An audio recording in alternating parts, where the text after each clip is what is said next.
There are few artists in music history who are as widely influential as Link Wray. Known for the most part for his instrumental guitar Soundtrack of the Streets in 1958, the only song ever in history without lyrics to be banned on American radio. This is the story of Link Wray and Rumble.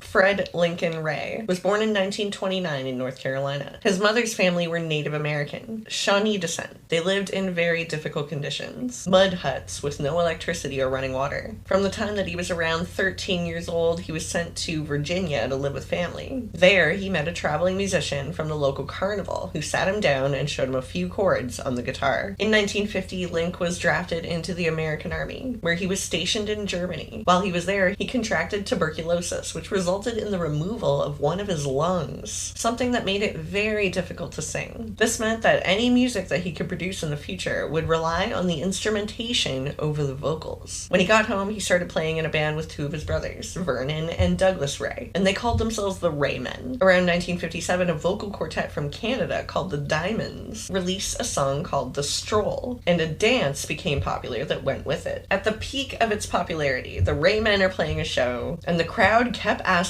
for something that sounded like the stroll so they could do the dance. So Link improvised a song on the spot that had the same rhythm and beat as the stroll, but that incorporated this new sound that he'd been tinkering with, distortion. Link Wray was among the earliest innovators when it came to the spread of distortion as a popular guitar technique in early rock music. He would slice up the speaker cone in his amplifier to give his guitar a more grumbly sound. So the result of using this sound in an attempt to create something that sounded similar to the stroll, he created Rumble, a song that successfully established the guitar as a dangerous instrument that cool people played. A song that proved that music alone could establish mood and tell a story about a very specific culture in America. The song was recorded and released in 1958 on Cadence Records, and some radio stations banned it right out of the box, simply because of its name, which had a violent undertone. Rumble was a word for street fights between gangs. This was an era when parents were terrified that their impressionable children would succumb to delinquency. And when they heard it, absolutely not. It was menacing and mean sounding compared to the squeaky clean mainstream music of the time. Despite the controversy, or maybe because of it, the song still managed to reach number 16 on the Billboard Hot 100 charts in the summer of the same year. And it went on to inspire every rock god that you can think of.